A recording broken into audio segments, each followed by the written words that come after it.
professores especializados em África e vários professores que trabalham com a diáspora africana. Eu estou vendo aqui o professor Guedes, um deles o professor Manolo, e aqui especialista em africanistas nós temos a professora Mônica Lima e o professor Cláudio Pinheiro. O PPGIS tem buscado investir em eventos como esse não é o primeiro evento de estudos africanos que nós estamos investindo, e também, inclusive, em ter professores africanos nas defesas de tese, nas bancas e tudo mais. O que é legal é que estudos africanos também têm investido no PPGIS.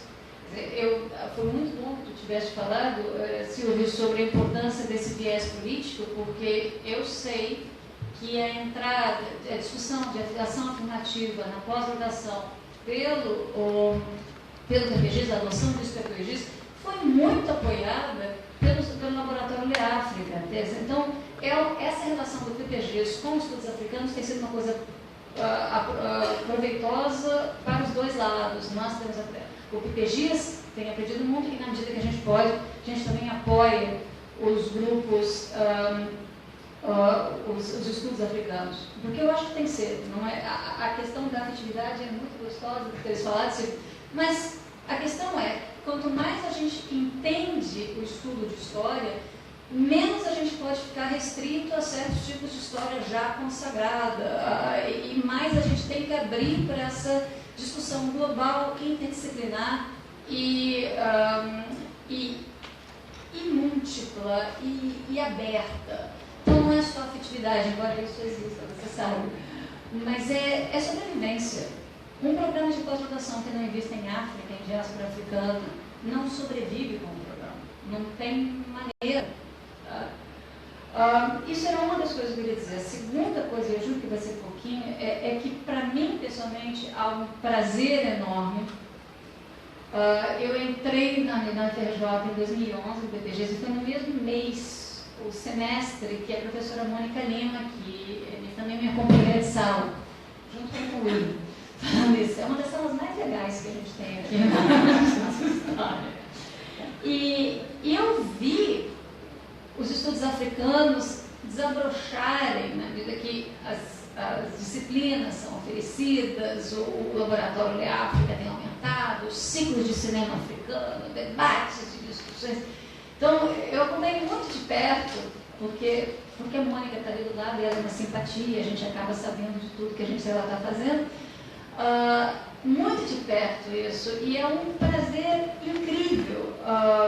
Acho que, se você lembra, Silvia, o primeiro evento do qual eu participei como tradutora foi de uma amiga minha querida de universidade, de doutorado, a Rachel Jean-Baptiste, falando sobre estruturas de casamento em Libéria, se eu não me engano. Não, Gabão. A abertura do Le África. Foi a abertura do Le África. Então, a minha história, embora eu não faça, eu estudo esgoto, gente, nada a ver com essas coisas aí. Mas a minha história com o Instituto de História, com o PPGIS, tem muito a ver com esse crescimento do Le África. Do ponto de vista, de novo, desse viés político, que é uma coisa importante, eu também tenho visto o pessoal do Le África trabalhando, às vezes a gente pode até discordar um pouco das bandeiras, mas eles foram absolutamente lindos no processo de ocupação que a gente teve aqui ano passado.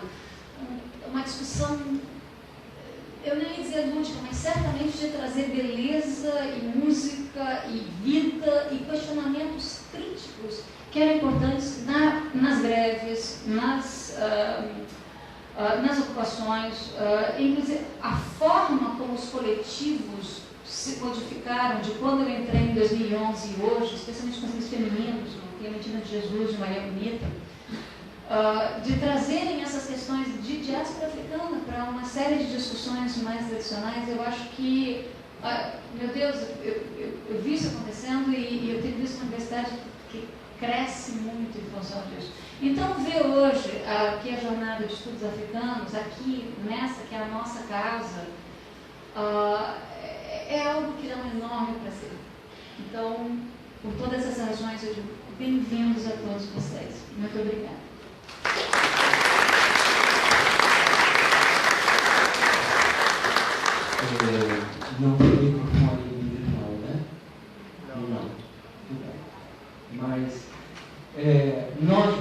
ali na organização, né,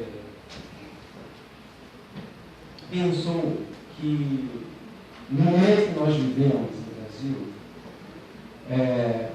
nós somos atingidos, né?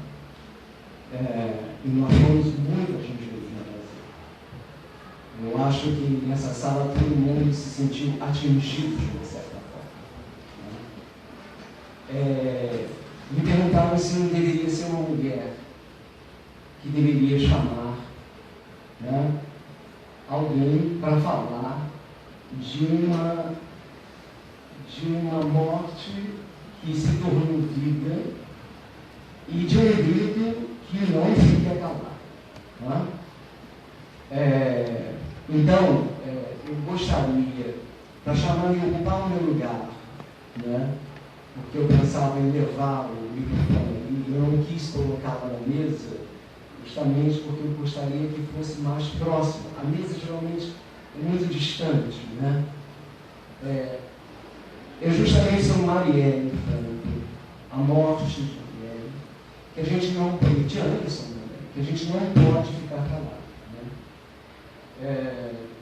E nós convidamos uma pessoa amiga, né, Rose Cipriano, né, que é vereadora de Duque de Caxias, né, do PSOL, que teve uma militância, eu acho que tem talvez ainda, uma militância Marielle na Maré, né, que faz parte, inclusive, de movimentos feministas na Baixada Fluminense, né, que participou da direção do CEP, né, e eu convidaria a vereadora Rosane Cipriano para vir à mesa, sentar no meu lugar, para falar sobre essa voz que não vai se calar.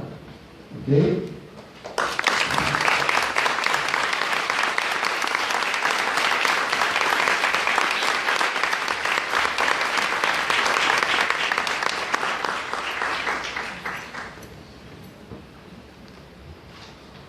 Boa tarde a todas e a todos. Só queria fazer uma precisão. Não sou vereadora do município de Caxias. A nossa vereadora é a vereadora Tamília, que é do município de Niterói, né, uma das mulheres negras mais bem votada, a mais votada na cidade de Niterói. Quero agradecer a Rita de Cássia, quero agradecer a organização do evento pelo convite, por estar aqui hoje, podendo fazer ecoar a voz de Marielle,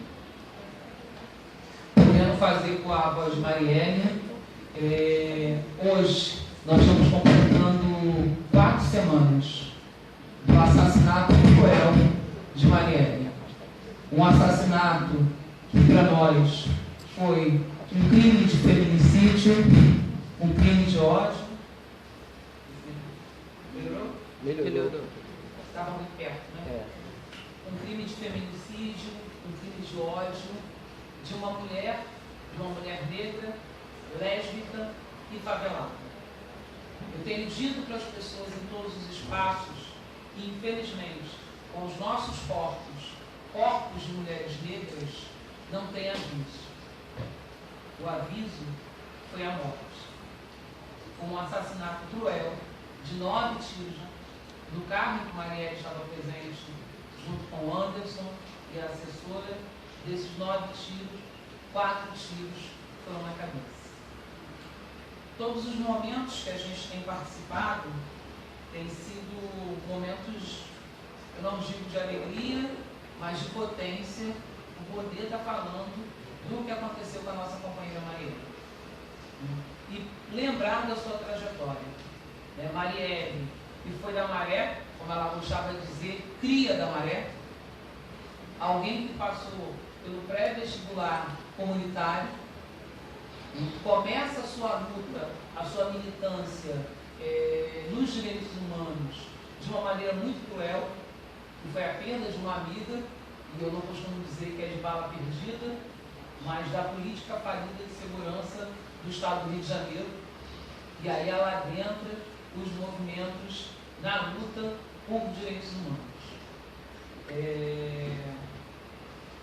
uma frase que tem ficado marcado nas nossas histórias, foi dita pela Marielle: quantos mais terão que morrer para essa guerra acabar? O que nós não imaginávamos, ela seria mais uma dessas vítimas. Uma pessoa que a gente costuma dizer que Marielle era uma gigante, que não pensava para si, mas para a luta das mulheres negras, para a luta do genocídio da juventude negra, para a luta da visibilidade das pautas contra a homofobia, contra a lesbiofobia, pensava na luta de uma sociedade melhor. E o que a gente tem visto, né, a luta da Marielle, e aí a luta no ativismo pelos direitos humanos e a luta também parlamentar. Porque ela foi uma parlamentar que deu voz a todos esses movimentos. Deu voz à denúncia. Na semana, né, desse fatídico assassinato, Marielle já tinha feito a denúncia sobre o batalhão Jacari. Marielle tinha uma preocupação com, hoje, a intervenção militar no Rio de Janeiro, e ela seria uma das relatoras que iria acompanhar a intervenção na cidade. Porque ela sabia que nesse momento de intervenção, as violações que a população favelada, que as mulheres e a juventude sofrem nesse momento. Então, a gente tem dito que o que eles não esperavam é que a Marielle fosse semente. É isso que nós estamos vendo. Nós continuamos a ter manifestações não só no Rio de Janeiro, não só no Brasil, mas manifestações internacionais do que aconteceu aqui no Rio de Janeiro. E aí a gente precisa entender que o que acontece com a Marielle não acontece no espaço do nada. Nós estamos num processo, e é muito lamentável para a gente, que a primeira mulher presidenta tenha sofrido um golpe no país. Nós estamos no processo de um assassinato de uma parlamentar, e uma parlamentar que tinha posição. Infelizmente, às vezes querem deslocar a militância de esquerda, a militância partidária que a Marielle tinha, a posição que ela tinha um lado, e ela definia bem isso. Então a gente não pode perder de vista as posições que Marielle tinha, para que a gente possa estar reverenciando a memória de Marielle, e mais que reverenciar, né, continuando a dar voz à luta que ela tanto travou. Não é qualquer coisa, e aí, como eu estava dizendo, nós viemos do golpe da presidenta, nós viemos do assassinato da Marielle, nós viemos de uma caravana política que foi alvejada a tiros. É desse contexto que nós estamos falando. E quando nós sabemos que as mulheres estão na linha de frente, e por isso aconteceu, mas esse é um fato que deve chamar a atenção para toda a sociedade brasileira.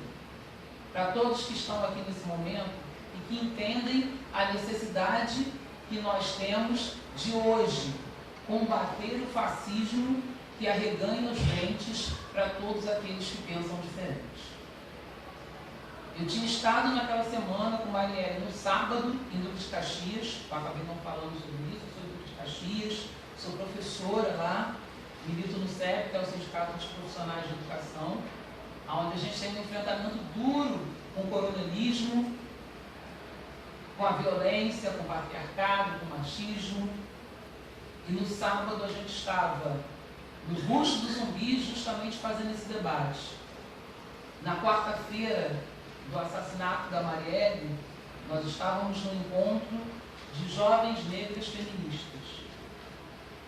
E aí a gente discutia da importância que é a gente tirar a população negra da invisibilidade. A Marielle, colocava uma coisa que era bastante interessante. Ela falava da invisibilidade da população negra, falava da falta de oportunidade que a gente encontra, do extermínio da juventude, e ela dizia que ela não queria estar sozinha nesses espaços. É importante que hoje, e a sociedade brasileira, mais do que resistir, Silvia, nós estamos reexistindo. E nesse reexistir, não há mais espaço para que a negritude não esteja representada nos seus devidos lugares. Seja na academia, seja na política, seja na cultura. É disso que nós estamos falando. Não há mais volta. Não há mais volta para as mulheres negras, não há mais volta para o armário da população LGBT, não há mais volta dos negros que hoje ocupam as universidades públicas. Então, Marielle, ela é assassinada num contexto em que, infelizmente, hoje a sociedade brasileira faz uma disputa. Faz uma disputa.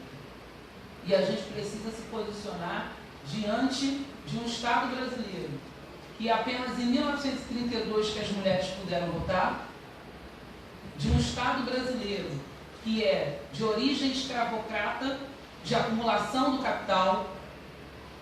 E para a gente tem a clareza, e a posição da Marielle era essa, de que para combater o capital, a gente precisa combater o machismo, precisa combater a homofobia, porque o capital, como nós sabemos, ele determina o valor das pessoas. E algumas delas ele até tira da pirâmide, né? Que é o caso da população trans, da população lésbica. Então, a Marielle, em nenhum momento, e aí ela conseguiu trazer essa força, inclusive no âmbito institucional, ela abriu mão disso. Para quem acompanhava a Marielle, a gente tinha vários projetos de lei, né, no município do Rio. Um deles era o projeto de visibilidade lésbica, que no ano passado sofreu uma derrota na Câmara do município do Rio de Janeiro por 2 votos, e a gente não conseguiu estar emplacando esse projeto. E uma das coisas que a gente lembra é, quando a gente perdeu por 2 votos, a Marielle voltou no gabinete, chorou, se recompôs e disse: nós perdemos hoje, mas nós vamos continuar nunca. Esse era o espírito da Marielle. Essa era a dinâmica de alguém que rompeu barreiras, que ela poderia ter sido mais uma mulher negra morta na favela. Mas ao contrário disso, ela se formou socióloga na PUC, fez o seu mestrado, se tornou uma parlamentar que não renegou as suas origens e que deu voz a todos os movimentos que a acompanharam, aos movimentos que eram da sua trajetória. E isso é importante. A gente costuma dizer que o processo eleitoral, o processo legislativo, não é um fim em si mesmo, mas ele também precisa ser ocupado pela representatividade brasileira. Hoje você olha a Câmara Federal e, infelizmente, ela ainda é, na sua maioria, de homens e brancos. E não é possível falar de uma democracia ainda que já era frágil e hoje está mais fragilizada ainda, que não tem uma representatividade. Basta olhar para essa plenária, nós somos, na sociedade brasileira, mais de 50% da população, nós mulheres, e na sua maioria, mulheres negras, e que estão na base da pirâmide. Estão na base da pirâmide, no acesso ao trabalho, são as que apresentam os maiores índices de violência. Nós completamos aí a Lei Maria da Penha, onde a gente percebe a diminuição do número de assassinatos de mulheres, mas infelizmente de mulheres negras somente. Quando a gente vai para a área da saúde, nós tivemos um acesso a uma pesquisa do INCA que mostrou que o número de mulheres com câncer entre mulheres não negras é maior do que entre mulheres negras. mas o número de mulheres que têm acesso ao tratamento e que se curam, quando a gente faz o recorte racial, as mulheres negras ainda morrem muito mais. Então, acho que hoje estar aqui falando em nome da Marielle é principalmente não deixar que esse legado se perca. Não deixar que essa luta se esvaie. A morte da Marielle não pode ser uma morte em vão. A morte de mais uma mulher negra não pode ser uma morte em vão. E a gente não está colocando juízo de valor que esta morte é mais importante que aquela. Não, todas as vidas importam. A vida de Anderson, a vida de Cláudia, a vida de Marielle. Mas é fato que hoje as vidas das mulheres negras e da juventude negra são as que estão sendo esvaídas pelo Estado. E por isso, uma das bandeiras da Marielle era a questão da intervenção. Ela tinha uma posição que era clara, que a intervenção hoje não resolve a questão da segurança pública. Muito pelo contrário. Nós tivemos 1 ano e 4 meses uma intervenção nas favelas da Maré, que até hoje a gente não tem um relatório dos efeitos, e que foi um período em que se diminuiu, não acabou. A violência, o tráfico, mas quais foram os resultados efetivos dessa intervenção? E mais do que intervenção militar, a gente precisa de intervenções sociais. Era disso que Marielle falava. De garantir para a favela que ela tenha o direito à educação, o direito à saúde, e muitos desses direitos básicos foram negados. Então, acho que é fundamental, infelizmente, eu tenho dito que eu não tenho estado nesses espaços com alegria, porque nenhuma de nós gostaria de estar falando da perda de uma companheira amiga, irmã, militante. Mas a gente percebe a potência do que foi a Marielle. Marielle foi maior que a maré, Marielle foi maior que o PSOL, e a Marielle tem sido maior que o Brasil. Então é por isso que a gente está aqui hoje, a gente quer saudar esse espaço para dizer que a voz de Marielle Franco continuará ecoando entre nós. Continuará ecoando entre nós para que a gente acabe com esse abismo que ainda existe entre a população negra. Né? E como a gente está aqui na UFRJ, hoje mesmo eu estava lendo um artigo da Giovana Xavier, ela dizia que, na verdade, não é que nós não tenhamos voz, nós temos vozes, o que falta são ouvidos. E com certeza a voz da Marielle não está passando por diferente, e por isso que a gente está aqui hoje e deixando essa saudação. Antes da gente terminar, eu queria ler uma poesia, que era uma poesia que a Marielle gostava muito, e sempre nos nossos espaços a gente, toda vez que podia, ela fazia questão de trazer essa poesia para a gente refletir. Porque o que está acontecendo no Brasil é um chamado para que cada vez mais nós estejamos juntos. Nós mulheres negras, nós brancos e negros, héteros e homos, para que a gente vença essa onda do fascismo que está entre nós, que saiu do armário desde 2013. E aí, ainda assim eu me levanto. É da Maya Angelou. Você pode me escrever na história com mentiras amargas que quer contar. Você pode me arrastar no pó, mas ainda assim, com o pó, eu vou me levantar. Minha elegância oportuna o perturba? Por que você afunda no pesar? Porque eu ando como se eu estivesse poços de petróleo jorrando em minha sala de estar. Assim como lua e o sol, com certeza das ondas do mar. Como se ergue a esperança, ainda assim vou me levantar. Você queria me ver abatida, cabeça baixa, olhar caído, ombros curvados, com lágrimas. Com a alma gritar enfraquecida, minha altivez o ofende, não leve isso tão a mal, porque eu rio como se eu tivesse minas de ouro no meu quintal.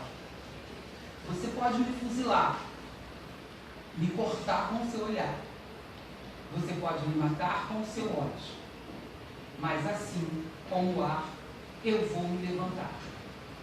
A minha sensualidade o aborrece, e você, surpreso, se admira ao me ver dançar como se tivesse diamantes na altura da virilha. Das chocas dessa história escandalosa, eu me levanto.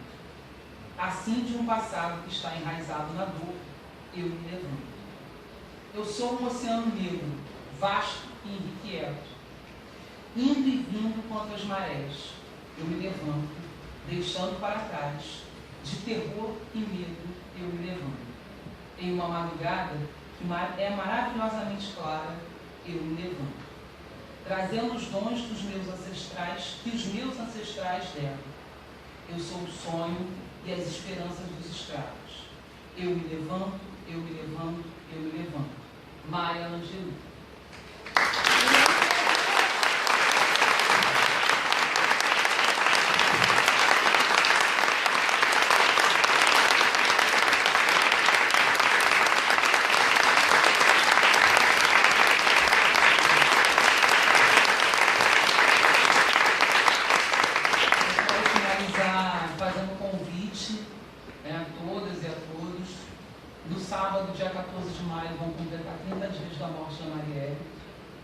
Está sendo organizado nas redes sociais o Amanhecer com Marielle. Então, quem quiser se agregar às atividades, construir uma atividade, que a ideia é que a gente possa estar nas praças, nos locais públicos, fazendo uma referência, né, à morte de Marielle.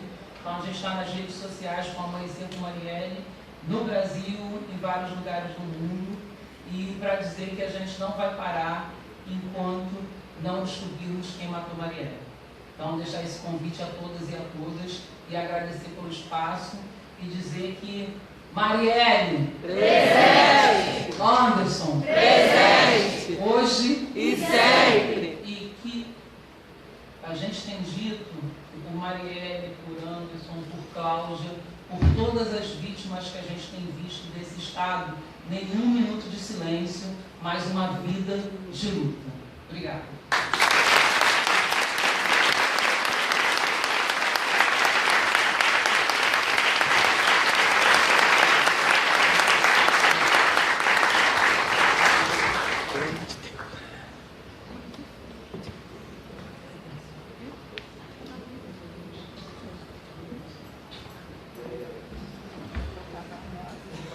Gostaria de agradecer enormemente, eu acho que estou sendo ouvido por todos, agradecer enormemente a voz de Marielle. Não é ato falho, tá? O ancestral fala através de nós, né? Essa presença, essa marca, então não é ato falho. Eu agradeço a voz de Marielle aqui presente. E convido a mesa, agradeço a professora Cristina por ter participado de nós, foi muito interessante a vida do primeiro presidente. Agradeço a Lise, agradeço a Lilian, te agradeço enormemente por ter vindo aqui e dado a gente essa oportunidade de ouvir saborear tantas palavras. Então, a mesa de abertura, ela se acha encerrada no momento e eu gostaria de convidar a professora Mônica Lino, que é vice-decana do FCH e que é também coordenadora do LEAfrica, para moderar a mesa da conferência que logo se vem a seguir, imediatamente agora. Muito obrigado a todos.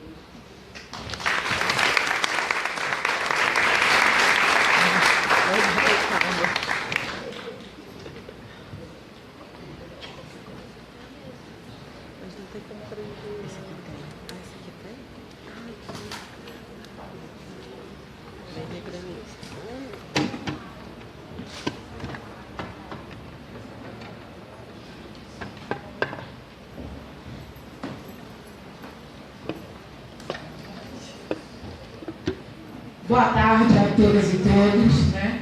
Certamente ainda tomada pela emoção desse momento e pela potência que ele traz, né? Com muita alegria, uma alegria que não é uma alegria vã e nem tampouco uma alegria alienada, é uma alegria que se reconhece, né? Dentro da história de sofrimento, é uma alegria militante, é uma alegria de afirmação que eu tenho a honra, na verdade, não de moderar, mas de apresentar a nossa conferencista desse encontro da Associação Brasileira de Estudos Africanos. Esse encontro, cuja criação, cujo sonho, como foi dito pela Cristina, talvez aposta, foi construído por professores de diferentes universidades brasileiras, não só aqui do estado do Rio de Janeiro, como de outras universidades do Brasil, a UFAL, a UFMG, a USP e outras, me perdoem se esqueço, aqui no Rio, a UERJ, muito fortemente representada. Tivemos também a Unirio, a UNF, a Rural, enfim, temos várias universidades, vários pesquisadores do estado da Bahia, enfim. Esse é um grupo que se constitui pela sua diversidade e que pretende cada vez ser mais diverso e amplo. Bem-vindos, todas e todas, mais uma vez, e feliz de nós que vamos ter a oportunidade agora de escutar, né, de dialogar com aquela pessoa que é uma das referências para os estudos de África no Brasil e internacionalmente. Com muito orgulho, né, com muita alegria, eu tenho aqui, né, o prazer de apresentar aquela professora nascida e criada em Porto Alegre, né, num bairro conhecido como Colônia Africana, ou simplesmente como Colônia, professora emérita da Universidade Federal de São Carlos, aquela parecerista do Conselho Nacional de Educação que com coragem, com ousadia e com firmeza, né, exarou um parecer que em junho de 2004 estabeleceu as diretrizes para o ensino para a educação, para as relações étnico-raciais, para a história da África, a história dos africanos do Brasil e as lutas dos negros do nosso país. Professora Petronília Gonçalves, com muita honra.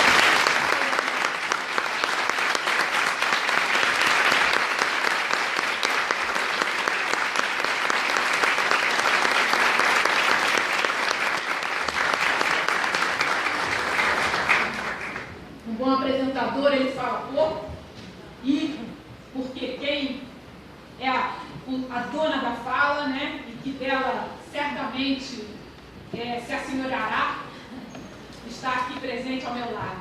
Professora Petronília, muito obrigada pela sua presença, muito obrigada pela sua história, e a sua história abriu caminhos para todos nós, para todas nós.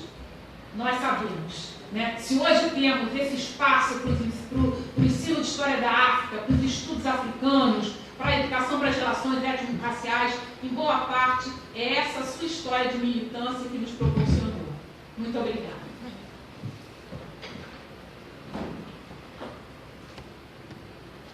A gente está fazendo uma transmissão. Boa tarde a todos e todas. Eu agradeço ao Silvio o convite, à Mônica, as condições criadas para que eu pudesse participar deste evento. Boa tarde muito particular, não vou citar os nomes, porque pode ser que eu não tenha visto alguém, mas há antigos companheiros de luta, né? No movimento negro, na vida acadêmica. Então, a todos o meu abraço. Eu tenho começado desde a trágica desaparecimento, quer dizer, desaparecimento na palavra própria da Marielle, dizendo que no Brasil a gente não conhece história. Não digo a gente, nós até conhecemos, mas os brasileiros não conhecem. Se conhecessem a história de Zumbi, se tivesse prestado atenção que em 1995 grande parte da população negra passou o ano dizendo nós somos zumbi hoje, não teriam ter se dado Marielle, porque a população hoje está dizendo nós somos Marielle hoje. Então, desde uma pessoa, essas pessoas se multiplicaram. Essa pessoa se multiplicou nos seus ideais, na força da sua luta. Então, pensando em enfraquecer, reforçaram a luta. Eu fico muito contente de poder conversar alguns pontos sobre o que me foi proposto, a luta pela inclusão da história e cultura africana no ensino brasileiro e sua importância para o desenvolvimento dos estudos africanos no Brasil. Talvez algumas pessoas não neste ambiente, é claro, se perguntem por que estudos africanos no Brasil, afinal nós não somos um país multicultural. Que sociedade a gente está querendo construir quando propõe o desenvolvimento de estudos africanos? Olha, certamente, ao ensinar e estudar problemáticas e questões próprias aos estudos africanos, não se fazem uso de pedagogias, de metodologias de ensino assimilacionistas e eurocentradas. Certamente os professores e pesquisadores, eles trabalham, não podia ser diferente, a partir de referências africanas e afrodiaspóricas. Não unicamente com o propósito de substituir referências eurocentradas, mas para com elas dialogar, não é? Como a gente vem de uma tradição, inclusive acadêmica, de pesquisa eurocentrada e colonizada, né? O diálogo entre culturas, embora se fale com muita frequência sobre isso, não é o que ocorre com frequência. Não é? Uma visão eurocentrada ainda predomina. E isso significa o quê? Né? Significa que se tem a ideia de que quem fez história foram os colonizadores. Se tem presente, e essa ideia foi divulgada pelos próprios colonizadores, né? Citando o Fanon, a partir dos Condenados da Terra, ele diz: os colonizadores diziam em relação às terras, culturas que eles colonizavam e tentavam fazer, ele dizia: esta terra nós a fizemos. Não é? Tudo que existe nesta terra foi obra nossa. As histórias dos indivíduos que estavam antes de nós não existiam. Então, é importante a gente ter isso presente, não só quando estuda os estudos africanos, mas em qualquer estudo, de que ponto de vista eu paro? Qual é a minha referência fundamental? Mas qual é a minha referência fundamental? Não para impor. Então, vejam bem, não é só uma questão de se conhecer o conteúdo, os processos históricos, né? É uma questão de saber como o diálogo pode se estabelecer entre não só pontos de vista, mas modos de ver o mundo, modos de viver distintos. Nenhum melhor, nenhum pior que o outro, simplesmente distinto. Então, os estudos africanos, eles têm um papel fundamental, inclusive no ensino de história e de cultura no Brasil. Vou dizer no Brasil porque, como diria minha mãe, o que me interessa é aqui, o que nós vivemos. mas não unicamente no Brasil.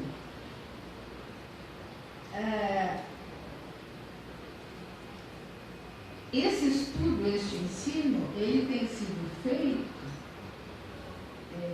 pelo menos até onde eu tenho podido acompanhar, no sentido de que mesmo quando eu estudo história dos povos indígenas, quando eu estudo história africana, eu estudo na perspectiva europeia, não é? Com referências europeias, até porque talvez se tenha a ideia, não, a ciência e a história nasceu na Europa. Então, como a ciência e a história e outras demais ciências nasceram na Europa, outros pontos de vista não existem. Isso é muito importante que se tenha presente, porque o ensino de história, até onde eu tenho podido observar, no ensino fundamental, ele não ensina história, ele celebra datas. Então, existem algumas datas que são celebradas e tem a ver com um evento, né, uma guerra, por exemplo, como eu venho do Rio Grande do Sul, o 20 de novembro, né, a Revolução Farroupilha, e se celebra essa revolução sem contar e sem saber do que se passou. Anteriormente, a própria Revolução Farroupilha, a maior parte da população do Rio Grande do Sul era formada por escravizados. E existe um fato que foi escondido até pouco tempo, até nós descobrirmos, que foi Porongos. Porongos é um planalto para onde foram levados os escravizados. Os escravizados que participaram da Revolução Farroupilha, chamada Revolução Farroupilha, eles aderiram ou eram convencidos a aderir com a promessa de que seriam libertados quando concluísse, enfim, quando vencesse a guerra fosse vencida. Então, o Duque de Caxias sai daqui e vai lá apaziguar os revoltados, né? E chegando lá, resolveram que tinham que acabar, que iam fazer um acordo e que os escravizados não seriam libertos. Mas como não libertar, um batalhão. Então, o jeito era exterminá-los. Então, desarmaram os escravizados e levaram para um planalto, para uma colina, Porongos. E deixaram eles lá acampados e à noite vieram exterminar. Mas nós levamos muitos anos para descobrir esta história. E no Rio Grande do Sul, parece que é dos raros estados do Brasil, que todo mundo, desde a infância, a gente aprende a cantar o hino, né? Nas formaturas, abre com o hino nacional e fecha com o hino do estado. E uma passagem do hino diz assim: mas não basta para ser livre, ser forte, aguerrido e bravo. Povo que não tem virtude acaba por ser escravo. Então, hoje, como eu disse, nós somos muito orgulhosos de ser gaúchos e da Revolução. As formaturas são abertas com o hino nacional e fechadas com o hino rio-grandense.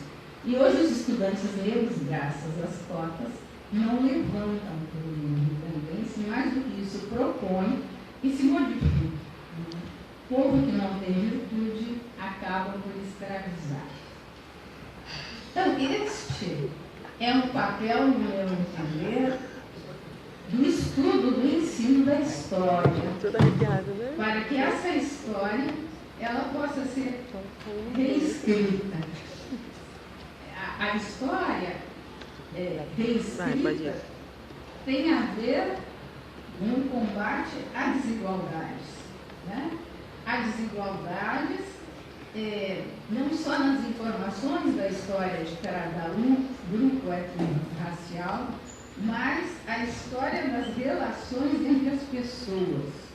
Nós estudamos história, ainda hoje, como a ideia de civilização se forma no século XVIII, sobretudo na França, né? Com a ideia de que haveriam povos civilizados e de povos não civilizados.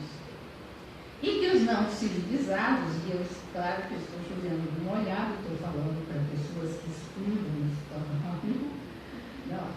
E para se tornar civilizado, teria que se tornar igual ou parecido aos europeus. Então, os estudos africanos têm justamente um papel importante. Não é simplesmente ensinar sobre a África, mas é descolonizar pensamento, é descolonizar conhecimento.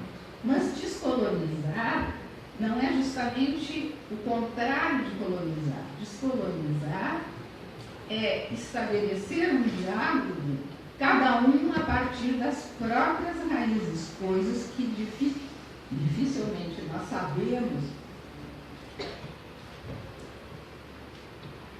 ou temos sido educados para fazer. Eu vou trazer uma citação de um trabalho de um estudante indígena americano. Os indígenas americanos são muito diferentes de nós, né? Eu estive em 2015 com a professora visitante em Stanford e recebi um aluno indígena, e até que ele dissesse que ele era indígena e não era um homem branco, eu não saberia que ele era um indígena, né? Ele é um indígena Upa, da Califórnia, e ele dizia o seguinte: os valores sociais indígenas são diferentes dos grupos elitistas ou elitizados. Os indígenas entendem que os bens materiais não são propriedades individuais, por exemplo, o dinheiro. A civilização elitista focaliza o acúmulo individual de bens e não prevê de forma alguma a divisão dos bens com a comunidade. E tem-se nesse acúmulo uma afirmação individual. Para o povo Upa, o dinheiro não representa a riqueza. Formas de riqueza são o salmão, a carne, as sementes, o milho e os cuidados para que os mais velhos tenham casa e galhos para alimentar o fogo. Não se precisa, quase sempre, de dinheiro para obter essas coisas. A água dos rios é outra forma de riqueza. Eu gosto deste exemplo porque opõe duas visões de mundo a partir da visão de riqueza, que são diferentes. E não se trata de uma predominar a outra, mas de uma respeitar a outra, o que não foi feito pelos movimentos que os colonizadores criaram e difundiram. Criaram e difundiram, como eu dizia, o entendimento, então, de uma civilização, que haveria uma civilização, que seria a europeia, né? A gente sabe que inicialmente, no século XVIII, só se referia à civilização. Foi difícil, mais tarde, de não reconhecer entre os chineses e entre os indianos uma civilização, então se passa a tratar de as civilizações. Vocês sabem disso muito melhor do que eu, podem discorrer sobre isso muito melhor. Mas então, os estudos africanos, no meu entender, eles são uma forma de luta contra a assimilação de ideias, de formas de pensar e de viver, e de acolher os interesses dos colonizadores. É importante, ao pensar isso, que os critérios da meritocracia nascem a partir desse entendimento de civilização. Não é? Essa meritocracia que nós queremos desconstruir. Então, o estudo da história é fundamental para todas as pessoas. Quer dizer, de onde vem o que nós pensamos? isso que eu estou pensando hoje a respeito da sociedade, das pessoas, serve para quê? Para manter interesses de alguns grupos, sempre, embora brevemente, é bom lembrar que a meritocracia atrai aqueles que não pertencem aos grupos privilegiados para que atuem em prol dos privilegiados, não é? Dando a eles condições de vida, digamos assim, de riqueza, que se faça sentir igual àqueles que são superiores. Eu costumo dar um exemplo de uma vez participei de uma mesa que, no início das discussões de ações afirmativas nas universidades. Então, o Movimento Negro, lá numa cidade do interior de São Paulo, promoveu uma discussão e convidou pessoas das universidades. E na mesa, a pessoa mais negra que estava presente era um advogado muito respeitado naquela localidade, muito respeitado pelo seu trabalho. Era um homem que, segundo me disseram depois, tinha carro do ano, vivia num bairro de classe média, e este homem, então, é claro que a plateia era formada sobretudo por jovens, né, interessados nessa história de ações afirmativas, e ele diz o seguinte, um homem, como eu disse, bem negro, ele dizia assim: vocês o que estão fazendo aqui?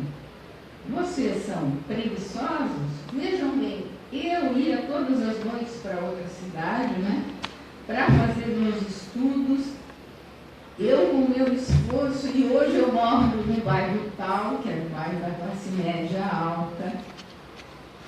Vejam bem, e por que eu trago sempre esse exemplo? Porque ele representa um produto da meritocracia. Não foram as pessoas da classe média alta que foram dizer isso. Não, um homem negro, como eu disse, o mais negro que tinha naquela mesa, foi justamente o que fez o discurso que interessava ao grupo branco e rico daquela cidade, né? Então, vejam bem, são essas tramas que o estudo das histórias africanas, no meu entender, nos dão elementos para a gente ir desfazendo as tramas. Vamos criar novas tramas? Né? Sim, vamos criar novas, mas não iguais a essas, nem semelhante a essas, a partir de outras compreensões do mundo. E compreensões que não excluem ninguém. É bom sempre lembrar que entre os na tradição, né, na tradição africana, entre os diferentes povos, há sempre acolhida para o diferente, inclusive. Eu ouvi uma vez um pastor negro da África do Sul dizer: foi muito fácil aos colonizadores colonizarem, chegarem e tomar conta, porque em toda a casa africana há sempre um lugar reservado para o viajante. E existe a ideia em diferentes culturas africanas de que, enquanto estiver hospedando alguém, a felicidade, tem que garantir a felicidade dessa pessoa, que ela se sinta bem. Então foi muito fácil colonizar, as pessoas foram não só recebidas, como se pretendia garantir a felicidade dessas pessoas enquanto elas lá estiverem, só que elas se estabeleceram e tentaram e conseguiram, né, se tornar como se fossem os donos. Portanto, os estudos africanos têm muito a ensinar ao ensino de história e a compreensão dos povos brasileiros a partir das diferentes raízes que nós temos.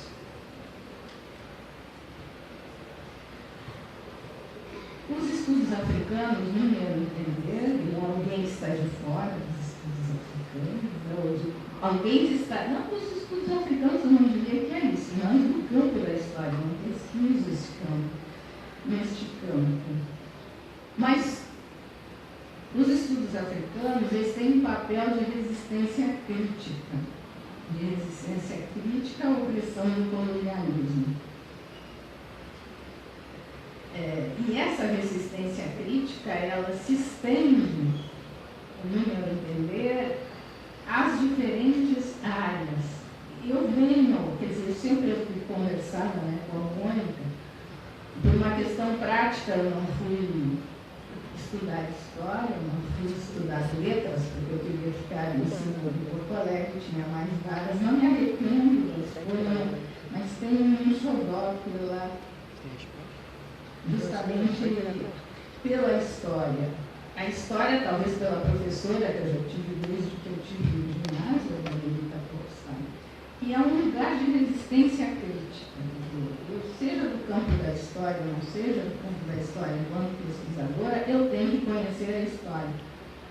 Mas também por uma questão de família. A minha família foi muito de contar histórias, e a minha avó sempre dizia: como pode alguém não contar a história da própria família, não conhecer a história do seu bairro, não conhecer a história dos amigos? E essa história é uma história muito simples. Olha, o meu avô, não é o meu avô, mas é um vizinho nosso, foi o primeiro que comprou um rádio. Isso é importante a gente saber. Foi o primeiro que comprou um rádio aqui no bairro. Então, quando ele chegava do trabalho, ele punha o rádio na janela e os vizinhos vinham todos para perto da janela para ouvir o repórter Écio, para ouvir as novelas, não sei se chamavam novelas, mas enfim, que passavam pelo rádio. Isso era história, quer dizer, eu tenho que saber a história da família, a história dos meus amigos, a história do meu bairro. Então, vejam bem, se eu tenho que saber a história mais próxima, eu tenho que saber a história mais remota. E o Brasil, sejamos nós descendentes de africanos ou não, ou pelo menos visivelmente descendentes de africanos, né? Eu conheci um senhor indigenista, não estou recordando o nome dele, lá no Rio Grande do Sul, que ele dizia assim: não existe brasileiro com mais de 200 anos que não tenha sangue negro ou sangue indígena. Bom, então lembrando que história não está desvinculada de cultura, né? E como diz Roger Thompson, da Universidade das Antilhas, o valor da cultura para os submetidos é de resistência. Isso já foi dito hoje de diferentes maneiras aqui, inclusive pela colega a Marielle. Então, o valor da cultura, e como não existe cultura fora da história, portanto, o valor da história para os submetidos é de resistência e de combate à dominação. E de mostrar que há diferentes maneiras de expressar a humanidade. Não existe um único jeito de ser humano. E é a partir da cultura que a gente apreende essas diferentes maneiras de ser humano. Não estou entendendo, ou pelo menos pretendi não mostrar, que história e cultura não são campos separados, embora a gente até academicamente possa ter disciplinas que separem, né? Então, Amílcar Cabral dizia que o valor da cultura para os submetidos é de resistência. O valor da cultura é de combate à dominação. Mas a cultura se faz na história e faz a história.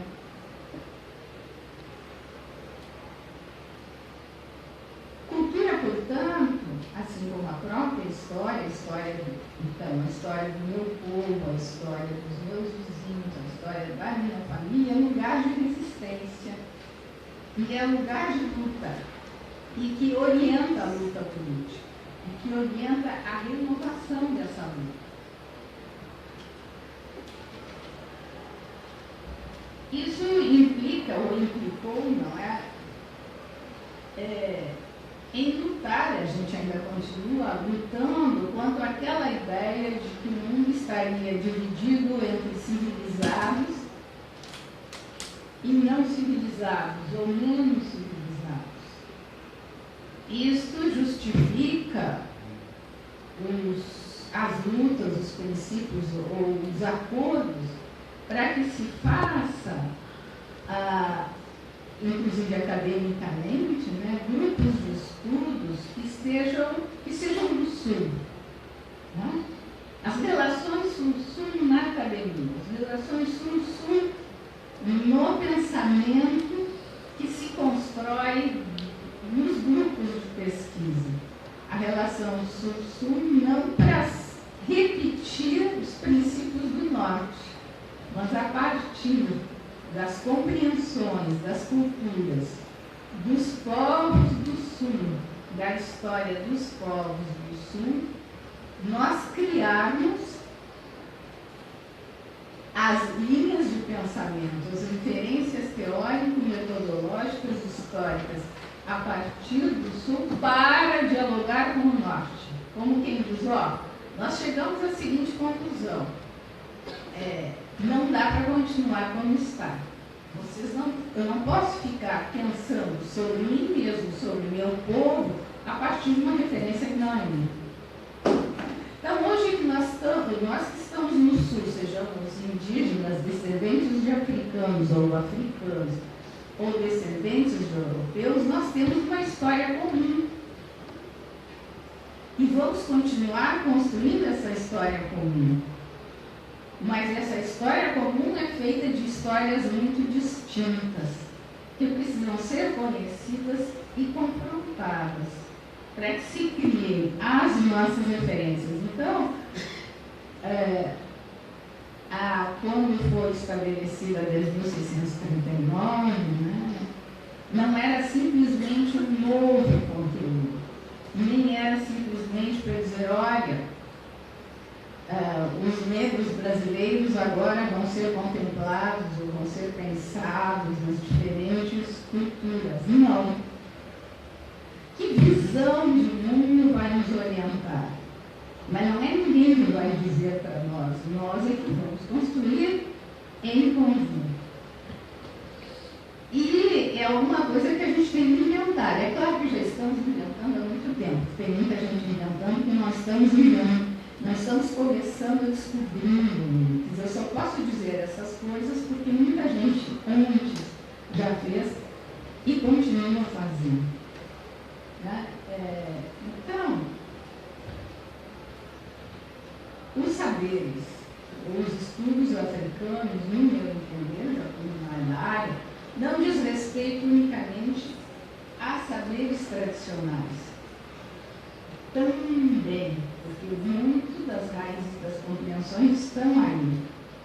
E não a saberes tradicionais também como objeto de pesquisa, mas como referência. Então, a gente tem que pensar também o que são referências teóricas. Compreensão de referências teóricas eu vou ter, claro, aquelas que as ciências vêm produzindo, mas essa que a cultura vem produzindo, e que a história de cada grupo, isso tudo tem a ver, no meu entender, com uma educação de qualidade, né? Está em discussão também, em discussão e contribuindo para que se repense o que é uma educação de qualidade. E essa educação de qualidade é um confronto com diferentes significados de cidadania entre pessoas que vêm de diferentes culturas e de diferentes, distintos pertencimentos étnico-raciais. Então, é um esforço muito grande que eu acredito que os estudos africanos trazem, é justamente esse. Como é, e para as outras ciências, como é que eu me liberto, não unicamente dos estudos africanos, né, mas também, como é que eu me liberto de referências que podem ser nocivos ao conhecimento que eu quero produzir, e como é que eu dialogo com essas referências. Não é para pôr fora aquilo que me é nocivo, mas é de isso é nocivo, não serve para o que eu estou estudando. Bem, acho que estou estendendo demais, não?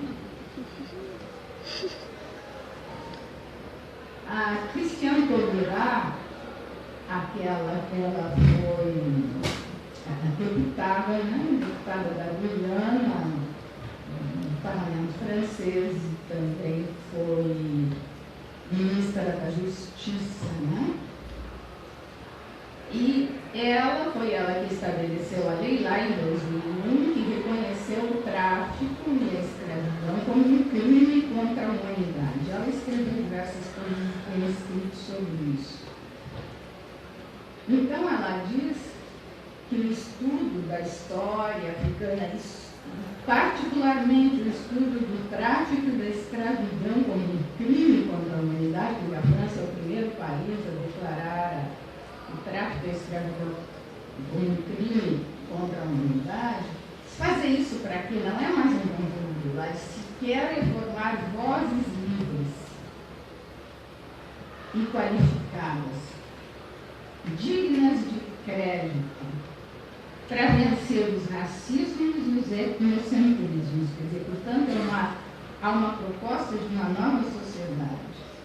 É preciso, diz ela, vencer a ideia de que o outro, um estranho, um negro, não corresponde ao modelo europeu universal do humano.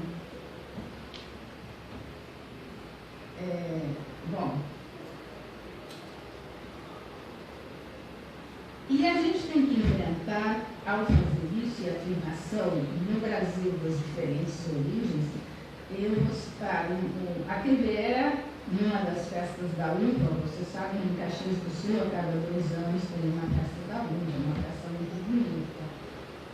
E a TVE, então, fez uma gravação numa festa da UPA no Rio Grande do Sul, e uma senhora, e entrevistou pessoas, né, lá de origem italiana.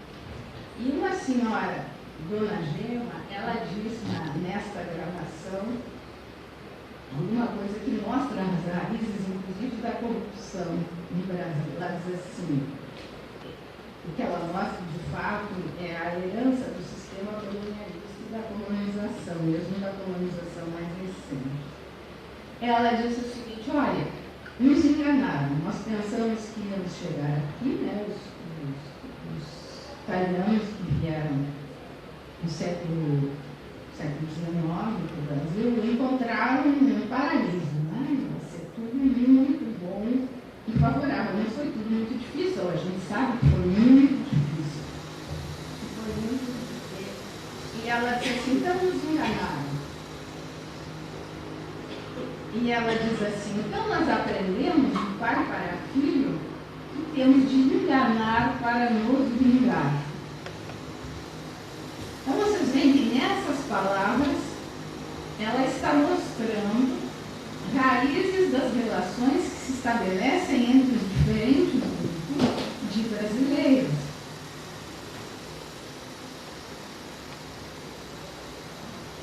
Bem, outra coisa importante, que é claro que já disse que não se trata de assimilação cultural. E se não se trata, portanto, a partir dos estudos africanos, criar um intelectual colonizado. Né? Não queremos um intelectual colonizado com estudos africanos. Um intelectual que não saiba dialogar com outros estudos. Vejam bem, a gente tem muito que inventar. E para isso precisa de muita paciência. E de empreendimentos pedagógicos, inclusive muito particulares. O James Banks, quem é da educação conhece, ele fala de equidade pedagógica. E ele sublinha, ninguém tem déficit cultural.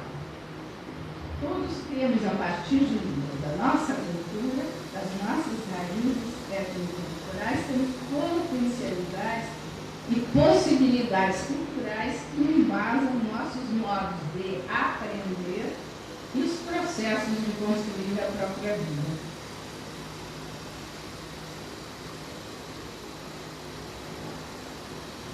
Eu me acho que vou concluir, porque se eu for continuar, vou ficar tarde, entendeu?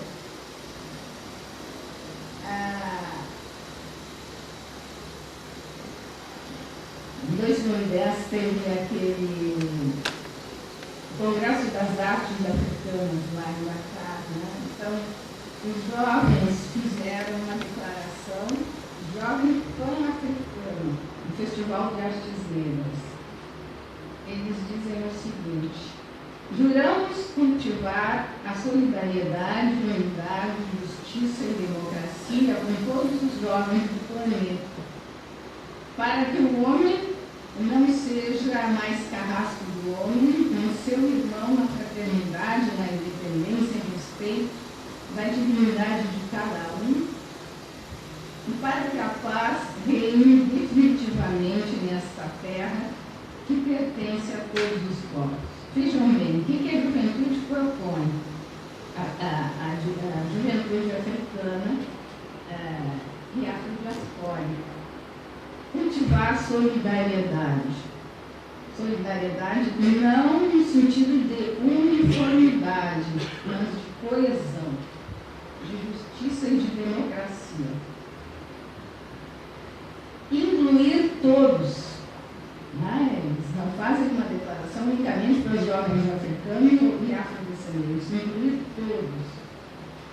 Cultivar fraternidade, independência e respeito à dignidade de cada um.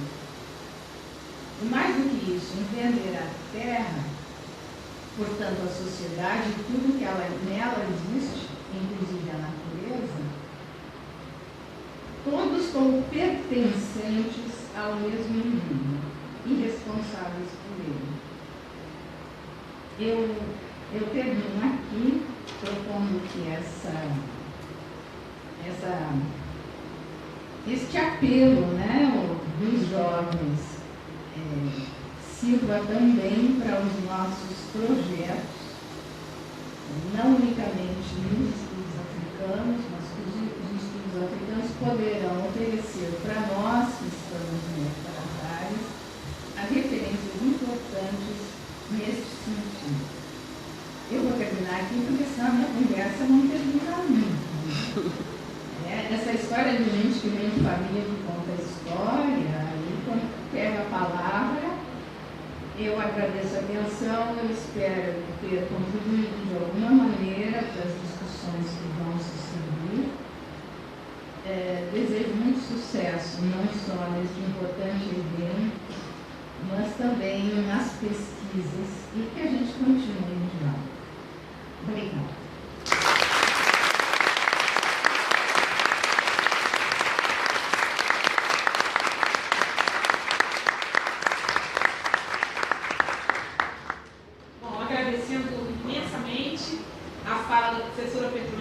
Suas análises e as suas histórias, porque dessas histórias também nos alimentamos. Eu vou abrir para brevíssimas intervenções e pouquíssimas, dado ao nosso calendário, né?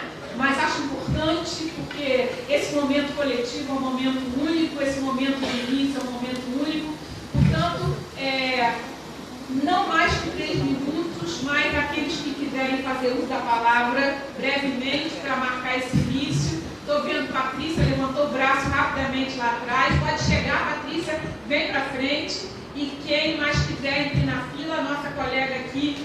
E só peço encarecidamente que sejam breves, que se apresentem, né? Porque eu não poderia deixar que esses minutos que nos restam entre a próxima mesa, teremos ainda a mesa hoje às 16 horas, há uma extensa programação, para a qual convido todas e todos se interem, porque o primeiro encontro internacional da Associação Brasileira de Estudos Africanos está só começando lindamente, e contamos com a presença de vocês.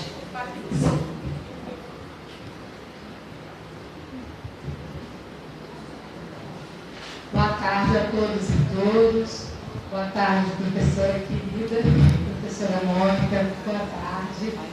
Bom, primeiro, hoje sempre parabenizar pela sua observação, por essa sua dupla dimensão de intelectual, de construtora de uma área de conhecimento, de uma intervenção social, é mais no sentido de destacar, professora, essa importância que a gente precisa reforçar, se só pudesse comentar um pouco nesse contexto atual que estamos atravessando, e que a gente não tem política pública favorável, como na sua visão a gente pode continuar fazendo essa articulação da pesquisa e, ao mesmo tempo, de abraçar e estar junto com a militância, mais do que nunca, porque não é só, e não é pouca coisa, a luta pelo reconhecimento do nosso direito humano fundamental de sermos negras e negros na história e na construção desse país, mas é também, junto com isso, salvaguardar a universidade pública,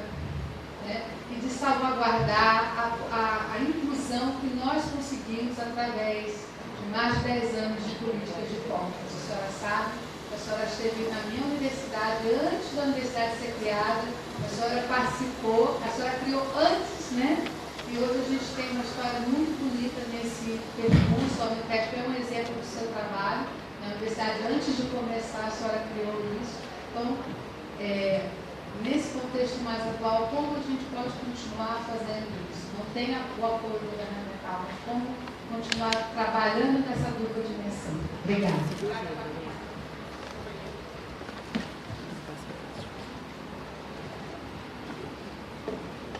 Boa tarde a todos, meu nome é Regiane, sou aluna de Filosofia Africana da Catifça Ribeira aqui da casa.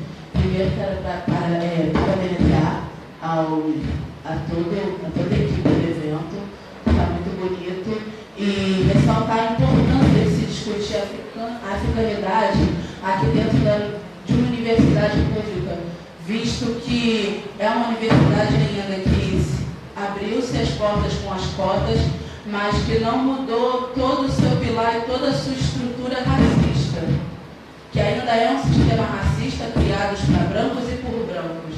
Então, manter essa resistência dentro de uma universidade pública, ressaltar e carimbar, botar os nossos pés unidos aqui dentro para discutir sobre nossas raízes, sobre nossa ancestralidade, é muito importante. Mais do que importante, é fundamental, visto também que o Brasil ainda é um país tão atrasado e que desfaz tanto dessa raiz negra, que foram as mãos e os pés que fundaram e que foram fundamentais no progresso do nosso país. Parabenizar a professora mais velha por todo o seu trabalho, ainda não é desconhecido por mim, falar e pedir muito obrigado, não só por mim, mas como todos os negros e negras que hoje se encontram na universidade, porque diretamente ou indiretamente o seu papel foi fundamental, assim como o papel de todos os professores negros e negras que ainda estão tão sofridos e sofrem uma resistência tão grande das casas de universidade pública para conseguirem manter o seu trabalho em pé. Muito obrigada e boa tarde.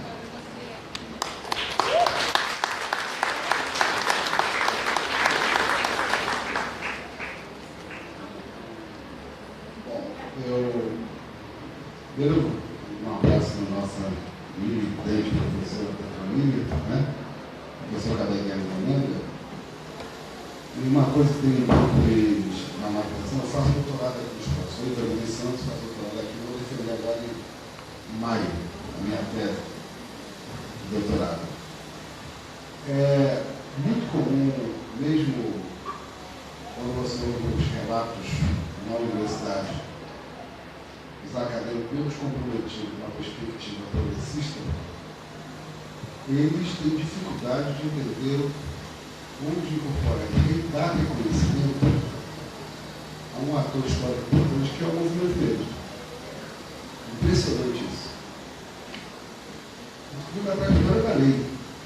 Nós sabemos que quanto o movimento negro, essa reivindicação nasce dentro do movimento da comunidade negra, intelectuais, militantes negros, a academia vai entrar depois, mas ela sempre conta como se fosse uma coisa que a partir dela, isso é a questão da academia de entender o objeto e o objeto vira sujeito.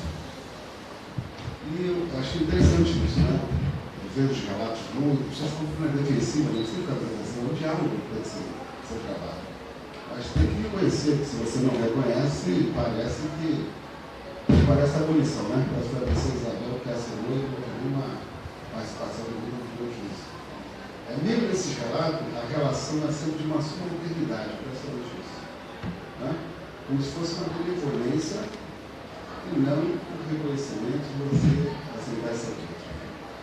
E dizer aqui que nós temos uma história comparada, nós temos mais de 20 negros e negras, nós somos dois irmãos negros, fazendo mestrado no programa de pós-graduação com mais presença de negros e negros, e militantes do Rio de Janeiro. Todo mundo estava aqui, faleceu antes de fazer o doutorado, aqui estava o nosso Alberto Medeiros, a Helena Teodoro está fazendo pós-doutorado aqui.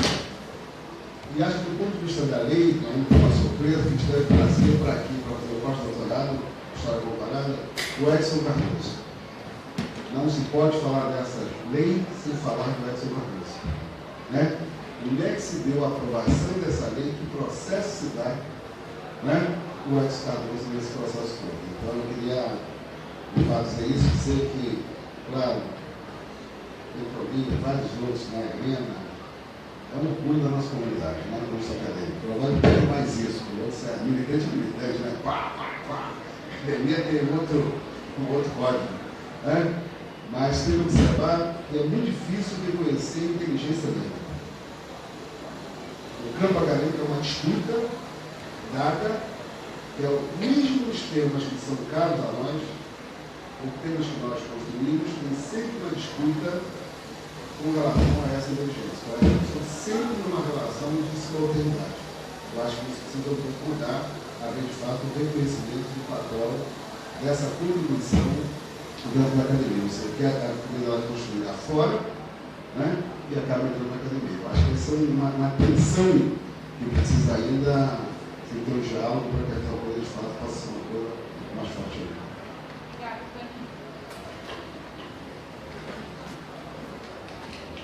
Obrigada a todos.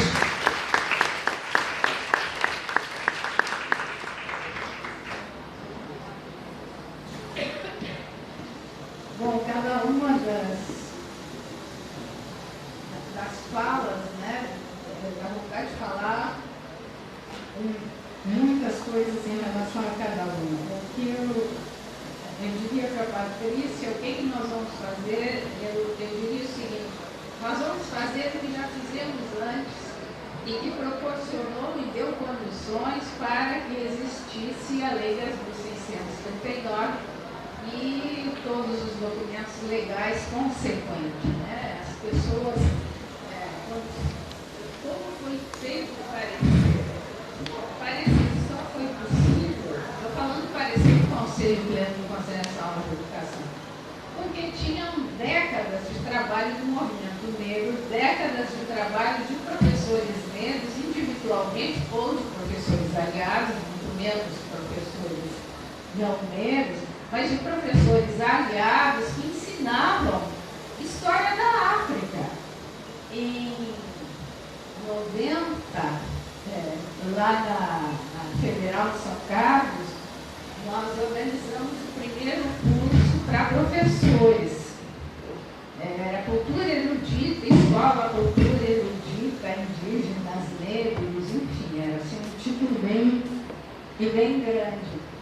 E a única professora da rede pública que já ensinava a história da África e de africanos é uma professora descendente de alemães, Katia Schutz. Ela tinha material que ela coletava, vejam bem, é uma questão, eu diria assim, de consciência social, de consciência do social. Uma consciência, não só eu pertenço, mas todos pertencem. Ela dizia que tinha na escola pública, tem um número grande de estudantes negros, mas nunca apareceu a história dos negros. Então ela vai estudar. Ela vai estudar e vai trazer material. Quer dizer, era uma voz cantando no deserto. Não é, de repente, existe um curso que vieram pessoas de fora, Joel Rufino, Saudosa Memória, esteve lá, Joyce Kinder, que vinha na época, hoje ela é da Georgia State, mas ela era da Santa Clara University, e outras pessoas locais, e não locais, quer dizer. Agora nós somos muito maior em número. Não é? Então a gente, em qualquer disciplina que a gente vai ensinar, sempre se pode trazer a perspectiva da diversidade. Né? Sempre se pode trazer, não unicamente do ponto de vista negro, das relações homem e mulher, enfim, todas as relações que já foram apontadas aqui, independente do que eu vá ensinar, há uma chance. Mesmo entre os pequenos. Então, Patrícia, se o pior ocorrer, nós vamos fazer o que sempre fizemos, agora com um número de aliados bem maior. Portanto, não acredito que desapareça facilmente, porque nós vamos agora militar. Foi mencionado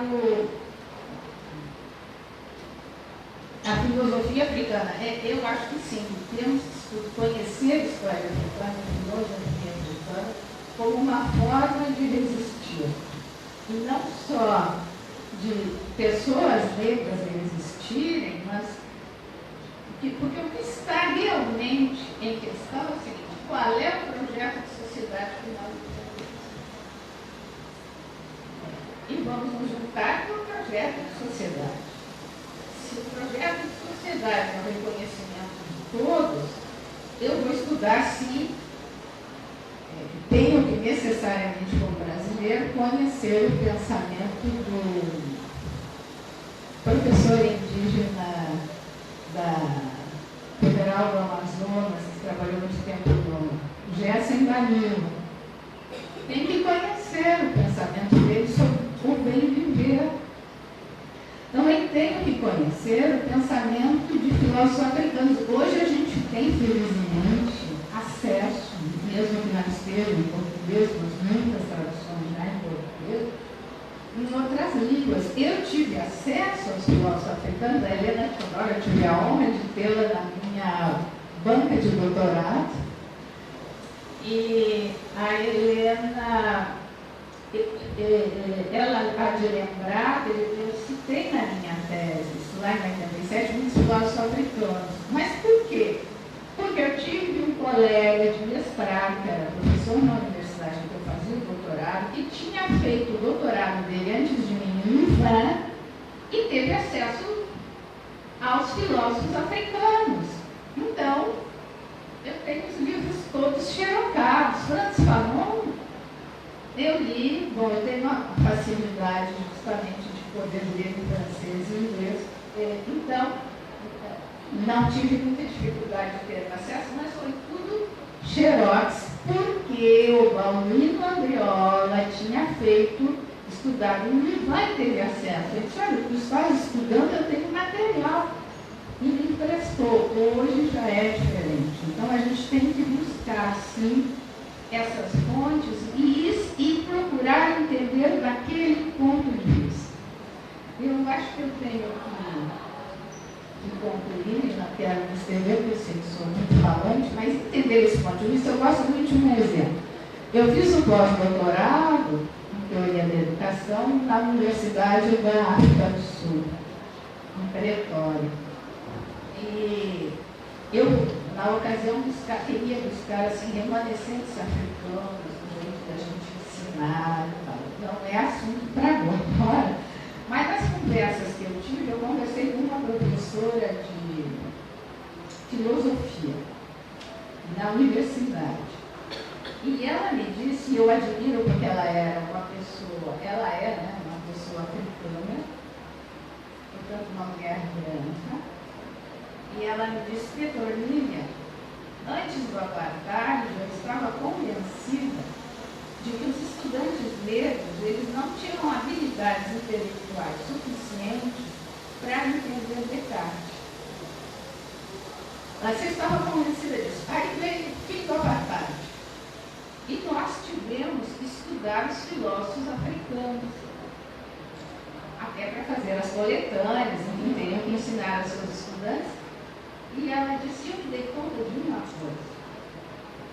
Eles não entendiam Descartes, ou levavam muito tempo, não aceitavam o pensamento de Descartes, porque na visão do mundo americano, a gente, para compreender o todo, a gente não divide em parte e estuda cada parte separadamente. O todo nunca é perdido de vista.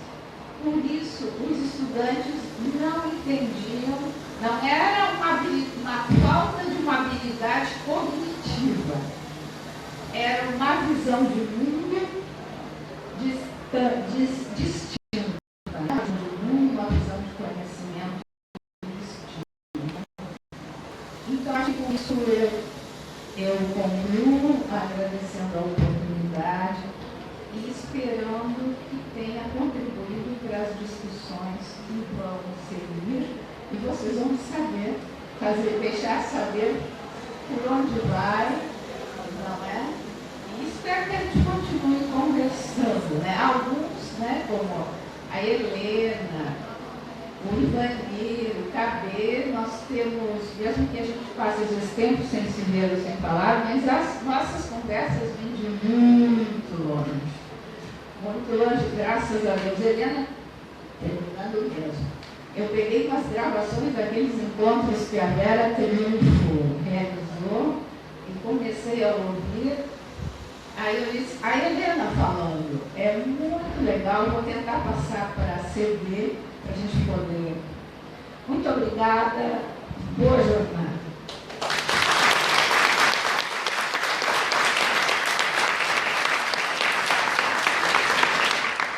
Só mais uma coisa, eu trouxe uns livros aqui para não esquecer de algumas coisas e vou mostrar só dois. A professora Nacélia Silva reuniu diversas publicações que ela fez, no jornal do MNU, que é uma retrospectiva de uma trajetória. Olha, vale a pena, a gente aprende muito, então, pouco da história tem um valor, para da educação também. E outro, a Teresa Santos, né, o livro da história da Teresa Santos, que nos ensina muito, grande amiga da Helena, né? Então, apresento esses dois.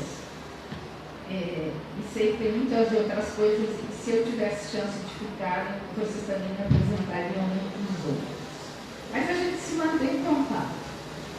Bom evento. Obrigada a todos.